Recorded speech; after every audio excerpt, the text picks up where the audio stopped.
Hi, today we're going to talk a little bit about how museums tell stories. And to help us learn more about this, I'm here with Bill, who is our manager of exhibit and design here at the Ohio History Connection. So Bill, can you talk to us a little bit about different ways that museums tell stories throughout the exhibits? Sure. Since we are creating the exhibits for our visitors, and visitors learn on different levels, some people like to read copy panels, some people like to see the objects, some people like to experience what a time period might be like. So in this gallery, we've recreated a 1950s experience with an actual house that we have acquired from the 1950s. So we built this house in the exhibit gallery. Yes, it's the actual house. It's a two-bedroom house with one bath. So one bath, okay. If the whole family could share that, that's what was available in the 1950s. So visitors are actually able to go through the whole house and see what it was like to live in that house with the different furniture and different material culture things that existed then. So in this case, people are learning by actually going through and doing and experiencing in a sense. Yeah, experiencing. Okay. So in addition to having the house, we have exhibit panels here that help tell more of the story about the house, what the options were you could live in, and what it costs to live in a house like that. In addition to those, we have some of the actual objects that were used for selecting a house if you wanted to buy one. So if we have the objects, we like to show those. Sometimes we don't have the objects to show, so we'll recreate, if we can, a setting like the house, or we'll do a small scale diorama. So this is a miniature version of this house. Okay. So the importance of this, it shows the type of car they had, what the yard might have been like. So it's a tool that we like to use, if we can, for visitors to be able to understand what the house was like. So we have sort of experiential, and then being able to read informational, and then we've got the objects, and then we have these sort of smaller scale recreations of some different ways that we look to tell stories. Right. And I would think that maybe this diorama or the exhibit panel, those might be the kind of things that might be easier for people to do at home. But I don't know, maybe there's some other... No, those are really great things to be able to do at home. And sometimes in school, you'll be asked to do a book report or do a model of something. So I remember in 5th grade, we had to read a book, Johnny Tremaine, a Revolutionary War story, and I created a model as an option to doing a book report. So so the diorama is really just kind of a fancy word for a model. Exactly, yeah. And we have some other nice examples in the galleries that show how communities and cultures live that tell more information. In our archaeology exhibit, we can go take a look at that. All right, sounds good. Yeah. Bill, talk to us a little bit about what we're looking at here. We're looking at a diorama that's in our archaeology exhibit, Following in Ancient Footsteps.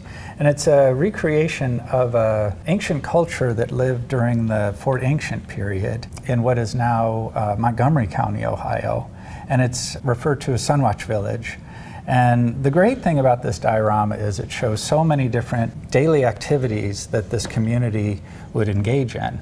It shows pot making, building the dwellings and structures they lived in, hunting, different methods they would use for different food gathering. Here it shows growing crops and harvesting, as well as preparing some of the skins. So to tell that story with copy panels and images would be a really challenging thing. So this is a great tool for all different visitors to be able to look at and pick up different things and have conversations about things that this culture did that we still do today. So we've spent a little time talking about how museums tell stories within their exhibits. And so now we're here in the design studio at the Ohio History Connection. And Bill's going to show us how we can take some of these concepts and make something of our own at home. That's right, yeah. So today we're going to recreate, we're going to build a diorama showing an event that occurred at the State House in 1914. So to tell that story, we're going to build a model of the State House, and then we're going to take images from Ohio Memory which is one of our repositories. Right. Ohio Memory is a great tool. They have all sorts of photographs, newspapers, journals, letters, anything you could want to both do your research and illustrate your research. Yeah, and so that was a great tool for creating this environment. So I found pictures of what the State House looked like on Ohio Memory. And so we're going to build a model of the State House. And then from the event, a very important Ohio suffragette, Harriet Taylor Upton, gave a speech at the State House in 1914. So we have a picture of her, and then we actually have a picture of the crowd also. So we're going to be able to build that environment, that time period. We're going to get started using just some regular materials we have around the studio, and you probably have around your house too. Just cardboard boxes, some food containers that are empty, and colored pencils, scissors, glue sticks, and tape. So what I'm going to have Stacia do is color in one of the black and white photos we have, because things were not all black and white in the past. So there are lots of colors in these photos. So Stacia's going to color that in. I'm going to color in a picture of Harriet giving her speech, and then we're going to show you how to build a set. Great. So I'm going to, in this photo, there are these banners that have the county names on them. So I think I'm going to color those in a little bit. I know that from some of my research that purple and yellow were colors associated with the suffrage movement. Yes, yeah, so adding some of those colors in are great. And we don't know exactly where some of these colors might have been, but that's part of the interpretation. It's artistic license that we're taking here, right? Yep. And what I'm going to do is show how you can take a copy on a piece of paper like this and make it more rigid when you cut it out. So I'm just going to take a glue stick, put some glue on the back of the image space. I'm going to take a cardstock, so paper that's heavier than this paper, and attach it to the back so it sticks to that. Then I'm going to cut out the picture of Harriet giving her speech. So it's going to be kind of like a pop-up book when we're done. So we're going to make all the pieces and parts first. That's a cool idea to do it that way instead of cutting out your picture and then trying to cut the cardstock to match perfectly. Exactly, yeah. It's a lot easier to do it this way than the other way. So this way, when people look at this, the focus will be on Harriet as well as the setting that she gave her speech in. So you can see how easy that was, just taking a Xerox, putting it on cardstock, and now we have a little stand-up of Harriet. Adorable. So Harriet will be here. We'll get her set up, ready for her speech. While Stacia's working on the crowd, I'm going to show you some of the pieces that I took just to create the model of the State House. So I just took a couple of boxes and wrapped them in the same color gray paper. So those are the sides of the State House. As you can see on the picture, we've got those. So those go there. And I took some other paper and just rolled it up to make columns. My column.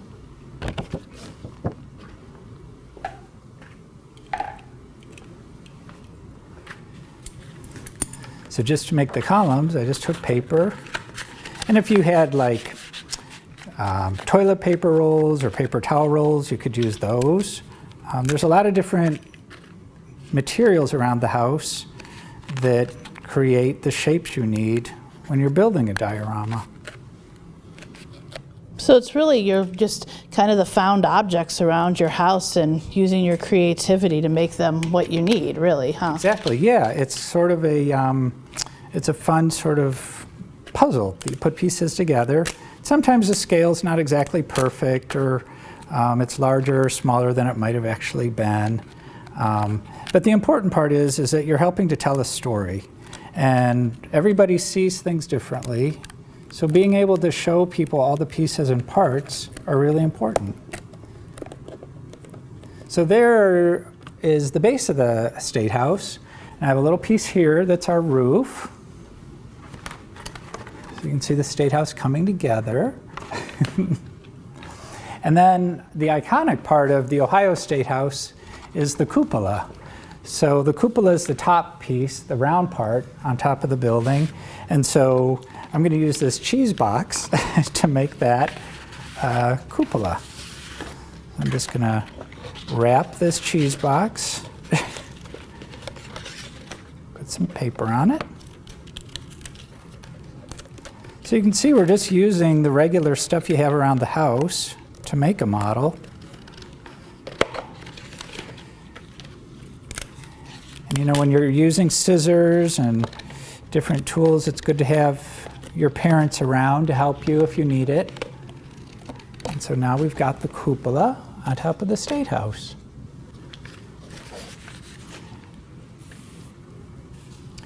So we have the State House and we have Harriet. Now, how is Harriet's crowd going? So I think I did a lovely job coloring it, but then I realized when I was cutting it that I didn't leave my ledge so it has something to like fold and sit on. Oh, that's okay. You didn't cut too much, but go ahead and cut it off because it's going to happen. Things like that happen. Measure twice, cut once. Exactly. But I didn't do either of those. So, all right. So then I'll cut out the around the top of the image here. Yeah, cut out the silhouettes, and then I'm going to cut a new base for you. Thank you. Bill's our creative director for this diorama. So yeah, I'm just going to cut out the piece of paper here. We're going to give them a little stand as Stacia's cutting it out. So it's nice what Stacia's doing now with the photo is cutting out sort of the silhouettes so that it'll create more of a more depth when we set up our diorama. So Bill, how long have you been an exhibit designer? I've been an exhibit designer for almost just over 29 years, so almost 30 years. Okay. And I imagine that things have changed in the way you guys do your create exhibitions, especially with technology. Yeah, things have changed a lot with technology, but so we use AutoCAD for doing drafting and drawings, Illustrator and Photoshop when we're doing graphic panels, and sometimes we often use different media programs when we're doing recreated walkthroughs. Like it's almost like video games where you can walk through a space. Okay, so like anymore, a lot of it, you're not really hand drawing a lot of the stuff anymore then, huh? Well, we still are hand drawing when we're working on developing the ideas. Okay. Yeah, and it's a really good way to do some problem solving and communicating with people. Because just now, like if you since you made I a almost mistake, ruined our exhibit. You almost ruined it, but we were able to talk about it, and you were able to go in and draw the details you wanted to do. So I think there's a good balance between technology and hand skills. Okay. You don't have to have all these computers at home to create all this stuff. You can create some of your ideas just using materials you have around the house. Okay. Well, here's my image. Great, and then I'm gonna let you attach the stand on the back. Okay, so you just created its own little one, and I'll just tape that on the back there. And you tape that on. And here's your tape. Okay. Okay. And then you can put the crowd right in front of the staircase here. So we're going to put it like right here? Yep. Okay. And then there's Harriet giving her speech to the crowd. I like that looks nice. Yeah, so now you've got the cupola, the State House, the crowd, and Harriet. So it's very simple, but it gives the idea of that event in time. We have like a ribbon, we could tie wrap the ribbon around the columns and do a lot of like really add even more to it if we wanted to. Yeah, more decorative pieces. Yeah, and what did you just put in there? I just put in a postcard that was sent out during that time period to let Ohio women vote. So it's another tool that it's an example of, here's an object that helps tell the story. So it's sort of creating a vignette or a collage using different pieces. So what we've done to create this is we came up with our topic, which was women's suffrage. And then we drilled down a little bit, and you picked this specific event that we wanted to kind of recreate. Right. And then we were able to do our research, find some great primary sources, and then we've also added some of our own artistic license into it as well. Exactly. Yeah. Yeah, and when I was working on it, I came across other images of different parade scenes and things like that that weren't occurring at this time, but they could be a part of a setup that you do to talk about the different events.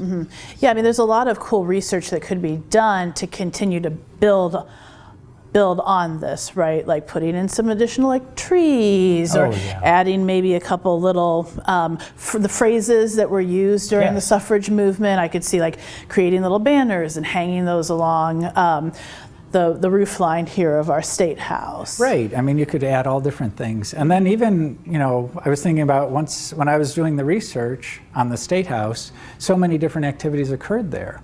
So even if we remove the suffrage pieces, we could do another display of different things that happened at the State House. So the State House ends up sort of as our like backdrop, right? And then we can change what we put in front of it based on what sort of what theme we're going with for our project. Exactly. Yeah. Now there's one last thing I need to add to the yes. Maybe you need to add it over on your side. I think it'll fit a little bit better. It would look great as a big billboard on the side of the State House. Yeah. For our women's suffrage, the centennial. Well, Bill, this was super fun. Thanks for taking a little bit of time to help me learn a little bit more about how we tell stories, and then to have something fun that we can create with just stuff we've got at home. Exactly. Yeah, it was really fun, and it's a great way to dive into history. Yeah.